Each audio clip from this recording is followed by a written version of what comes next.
muy buenos días, Milicen Uribe. Buen día, Stalin Montero. Buen día a ustedes, que como han hecho en estos 35 años de la historia de Uno más Uno, principio y fin de la comunicación, nos eligen para iniciar la jornada informativa de este martes 9 de agosto. Un martes que comienza con algunas noticias un poco negativas en el plano económico.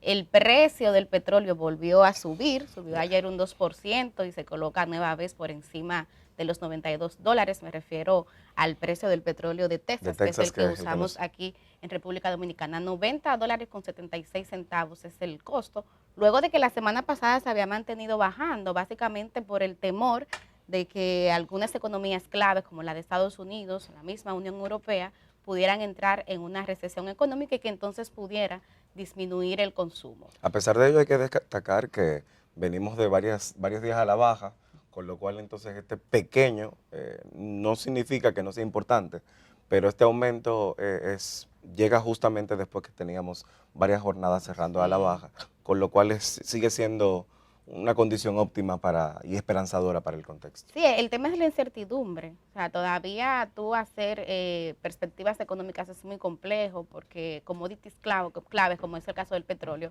tienen un comportamiento bastante inestable. Pero bueno, Stalin, hoy sobre todo hay expectativas en el plano político, 9 de agosto, en espera de un discurso a los 2 años de gobierno que como novedad ha anunciado el presidente Luis Abinader que tendrá su epicentro en nada más y nada menos que en Santiago. Bastante novedoso. Fíjate que en el caso del primer año también tuvo novedades porque fue un discurso que hizo el presidente Luis Abinader en las escalinatas del Palacio Nacional y fue desde allí cuando convocó el famoso diálogo del CES, donde se están discutiendo más de 12 reformas.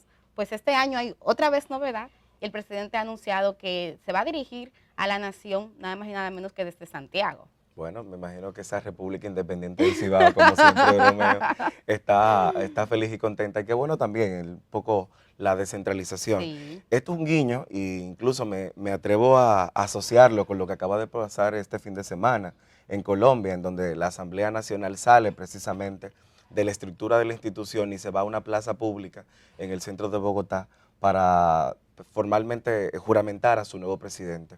Me parece que es un guiño importante, sobre todo de hacer que las instituciones salgan y se conecten un poco más con las bases sociales de la sociedad dominicana. Así que esa es la enhorabuena. Lo que no me parece, me queda ahí como el mal sabor de boca, es que precisamente eso que había anunciado anteriormente, como lo hizo con los diálogos del CES, no tengan quizás una conclusión, que hubiéramos tenido quizás mayores expectativas si habrían avanzado más estas mesas. Hay que decirlo, esta no es una responsabilidad del presidente, no es en este caso, desde la parte institucional del gobierno, precisamente avanzó, pero evidentemente siempre dialogar es complicado, no puede pasar una plana. Stalin, pero hay una cuota de responsabilidad de las autoridades que fueron bastante lentas. De hecho, yo recuerdo que la oposición se quejaba y también el sector social de que se le había convocado a un diálogo, pero el gobierno ni siquiera tenía una propuesta escrita de sobre cuáles puntos quería dialogar. Recuerda que hubo que invertir varias semanas en definir la metodología, cómo era que se iba a hacer todo. Y de hecho había sectores clave, como en el caso del sector salud, donde el gobierno no se atrevía todavía a presentar una propuesta y fue muchísimo después. Pero sí, bueno, es cierto, a pesar de ello, creo que sí, es importante destacar, creo, el avance que se tuvo en el tema de algunas mesas. Hubo temas, como hemos visto aquí mismo, con el mismo Toribio, conversábamos hace semanas acá en Uno más Uno, y veíamos precisamente aquellas donde no había fluido tanto, donde no había tantos consensos, todavía estaban aguardando ahí para que el Pleno, pues, formalmente pueda conocerlas y establecer la aprobación posible de estos pactos importantes, además para la gobernabilidad de la República Dominicana. Así es, y bueno, también hay expectativas en el Congreso Nacional. Hoy es el día donde la Comisión Ejecutiva del PRM designó que una subcomisión tendría que decir cuáles serán los candidatos para presidir tanto la Cámara de Diputados como el Senado de la República. Llegó el martes. Llegó el martes. No hay plazo que no se cumpla.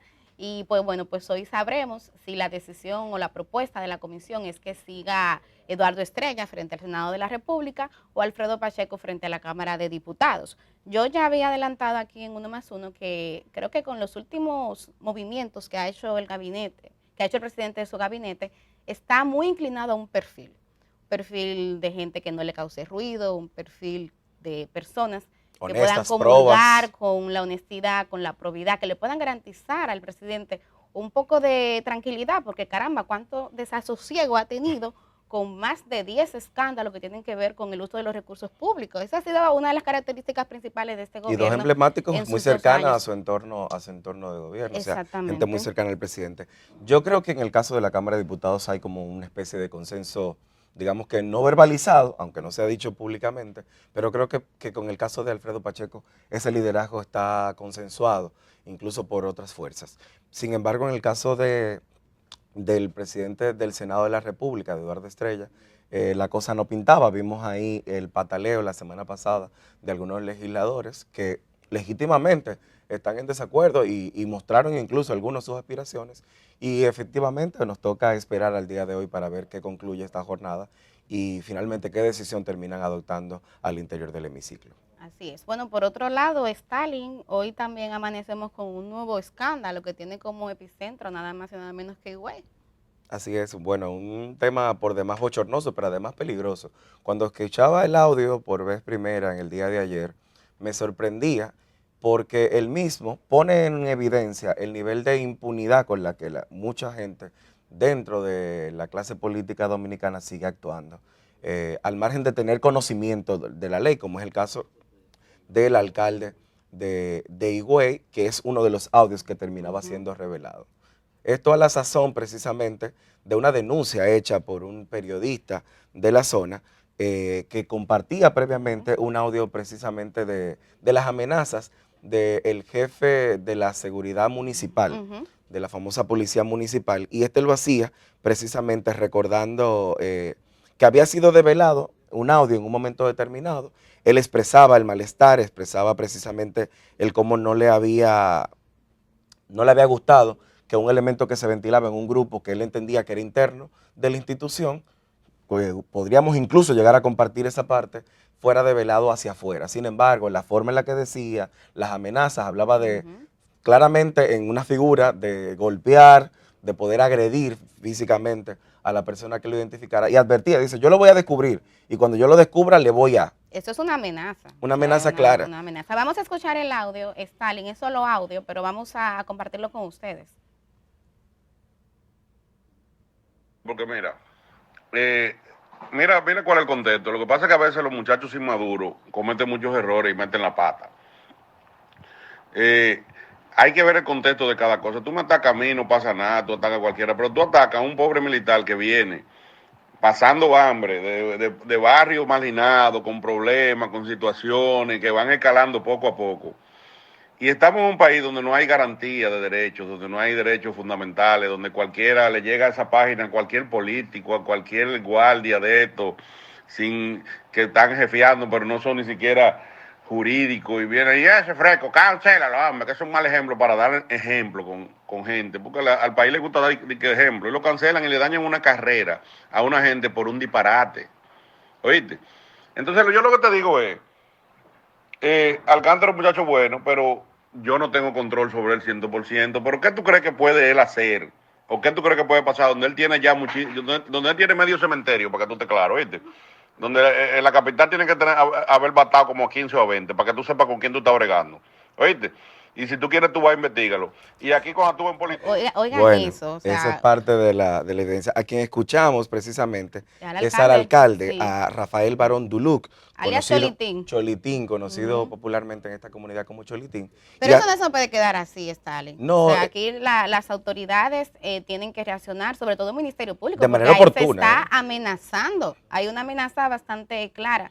Y qué lástima, porque lamentablemente aquí la clase política todavía no ha entendido qué fue lo que pasó aquí en el año 2020, de cómo hubo una ciudadanía que se levantó en aras de que tengamos una mejor institucionalidad.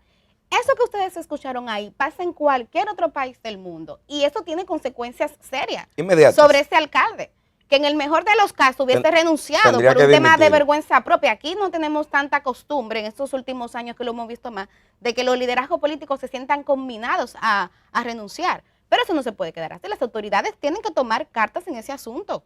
Lo más delicado desde la perspectiva política, a mí me resulta, es el desaliento que puede quedar en una población. Quienes no vivimos en la provincia de Altagracia, siempre veíamos con reservas y de hecho criticábamos en muchos casos el que eso parecía un feudo, un terreno de la familia de Amable Aristi. Primero Amable Aristi y luego su hija en este desempeño. Sin embargo, tú terminas preguntándote, no de manera justificada, qué tan esperanzadora ha sido la movilidad. Precisamente Cholitín, que tiene a su bien ser abogado, terminaba representando cierto nivel de esperanza en términos populares claro. y en términos de reconocimiento y de hacer un trabajo en materia técnica municipal. Sin embargo, con desempeños como este, que además no solamente están acompañados de una nota de voz en este caso, esta nota es dirigida precisamente a Paulino, el periodista.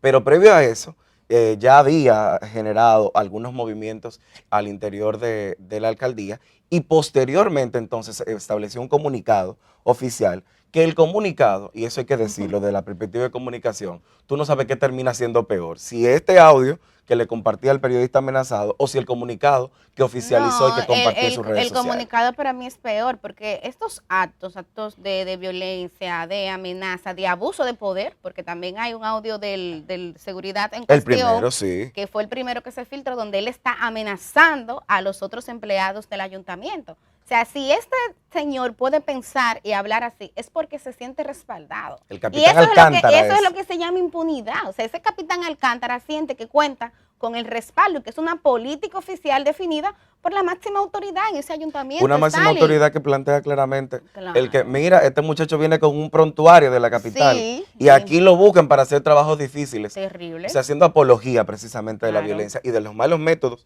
que históricamente hemos criticado que se utilizan, que son estos que están al margen de la ley, sin embargo que tienen una expresión tácita de cómo actúa lamentablemente todavía el día de hoy parte de nuestros cuerpos policiales. Muy lamentable. Bueno, también cambiando un poco el tema, hay parte de la atención del país que se mantiene en educación. Ayer finalmente tuvo lugar el cambio oficial de mando, pero antes el ministro saliente, Roberto Fulcar, acudió a la Cámara de Cuentas. Vamos a ver una nota de nuestro compañero Roberto Brito que da cuenta de las palabras y también el ánimo de Roberto Fulcar cuando fue a solicitar una auditoría a la Cámara de Cuentas.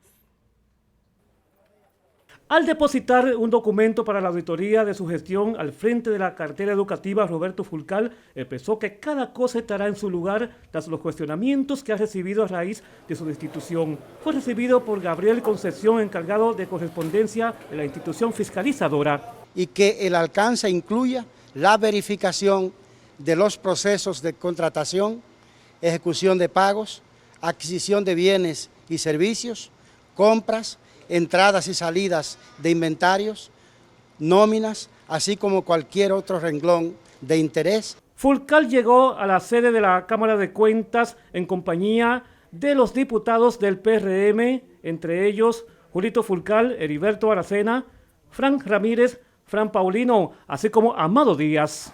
Luego se dirigió a la sede del Ministerio de Educación al traspaso de mando del nuevo titular, en que la vicepresidenta encabezó el acto. Nosotros ahora, con todo lo que tú hiciste para poder salvar esos años escolares. Bueno, ahí esa imagen del pequeño meeting al interior del Ministerio de Educación Caramba. fue... ¿Cuándo es que vamos a superar eso aquí? Hay elementos, bueno, yo también creo que tiene que ver con el espaldarazo de sus colaboradores, que evidentemente forman parte cercana de sus colaboradores y probablemente de la relación intrapartidaria.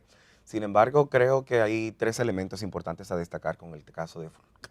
Por un lado, el que luego de su destitución él ha tenido un ahínco, un interés muy marcado en el tema de dejar claro, de pasar un informe, que de hecho tiraba un pequeño guiño a que él no recibió nada y le respondieron también diciendo que hablara con Julito Fulcar, que sí, en la comisión de transición sí le habían pasado informes y demás. El segundo tiene que ver con el haber acudido a la Cámara de Cuentas en primera persona. Evidentemente habrá que ver, a veces uno pone la barba en remojo con tiempo, pero habrá que ver en este caso qué termina surtiendo como resultado esta auditoría que pudiera hacer la Cámara de Cuentas. Y el tercero, que me gustaba mucho y lo veía de manera muy marcada, es el que se produjo precisamente en la mañana de ayer al interior del ministerio en el pase de mandos, donde el nuevo ministro se comprometía sobre todo a dar seguimiento a los procesos vinculados a la calidad educativa. ¿Y por qué me centro en este tercero? Porque ha sido precisamente uno de los grandes reclamos y de las grandes deudas que terminan quedando pendientes tantos años después del inicio de la aplicación del 4%, que fue el resultado además de una jornada titánica de sectores, de todos los sectores de la sociedad dominicana. Lo de Fulcar de ayer fue un paso político. O sea, si Fulcar tiene intenciones de continuar haciendo vida política, tiene efectivamente que limpiar su nombre, limpiar su reputación, porque es una destitución que tiene lugar en el marco de serios y consecutivos cuestionamientos. Y justamente yo vi ayer unas declaraciones del director de compras y contrataciones, Carlos Pimentel, donde se quejaba agriamente de lo difícil que fue. Él dice que se designó un oficial de compras en el Ministerio de Educación, tomando en cuenta la cantidad de recursos que maneja y que por el tema del post-COVID, post-pandemia, iban a tener que adquirir equipos de emergencia. Entonces, un poco para poner el candado antes de que nos roben, se designó un oficial de compras y en palabras llanas decía Carlos Pimentel que se le pusieron en China. La gestión de Fulcar tuvo varios escándalos, comenzando por uno pequeño que fue el de las orquídeas, que luego él explicaba que era responsabilidad de la gestión anterior, pero luego también vimos todo lo que tenía que ver con la compra de libros digitales, que fue el último, con la compra también de equipos. Pero a mí me llamó particularmente la atención en un momento cómo él instaba a suplidores que estaban siendo cuestionados por compra y contrataciones a que se quejaran y se convirtieran en parte de un proceso que libró educación en contra de compras y contrataciones ante el Tribunal Superior Administrativo. Entonces yo celebro, a mí me parece importante que ahora el doctor Fulcar esté pidiendo que la Cámara de Cuentas haga esa auditoría. Es algo que posiblemente no vamos a ver en los próximos meses o quizás años, porque la Cámara de Cuentas tiene mucho trabajo. Todavía de las gestiones pasadas frente al Ministerio de Educación no han salido las auditorías. No han podido. Pero por eso yo digo que para mí esto es sobre todo un tema político, del intentar mandar un mensaje de que está acorde a la transparencia. Cerrar este bloque de información solamente diciendo que el caso Haití sigue generando preocupaciones. Veíamos ayer información vinculada a cómo terminaba precisamente en el marco de este conflicto, incendiando de forma viva a un ex senador en Haití. Ante esto ha habido movimientos. Este fin de semana vimos la marcha patriótica acá, que evidentemente tiene un matiz claramente con racismo, con haitianismo, pero que surte sus efectos. Y hay que decirlo, esto comienza a generar también unos guiños en el marco internacional. El Washington Post precisamente dedicaba un artículo a este elemento y también ya comenzamos a ver cómo organismos internacionales como la OEA y el mismo gobierno de los Estados Unidos comienza a tener pronunciamientos al respecto. Nos mantendremos vigilantes y daremos seguimiento a estas informaciones y quizás en el día de mañana podremos también ampliarlas. Así es, por ahora nos toca entonces hacer la pausa porque ya ha llegado nuestro invitado para la entrevista de primer plano. Se trata del senador Bautista Rojas Gómez. Él es representante de la provincia de Hermanas Mirabal, forma parte de la Fuerza del Pueblo y con él vamos a hablar de qué entiende que debe pasar en el Senado, quién debe de continuar. Vamos a hacer un balance de estos 2 años de gobierno y vamos a ver también, por supuesto, en qué está Salcedo, antiguamente Salcedo y Hermanas Mirabal, y en qué está la Fuerza del Pueblo. Así que quédense ahí que tenemos muchos temas interesantes que conversar con Bautista.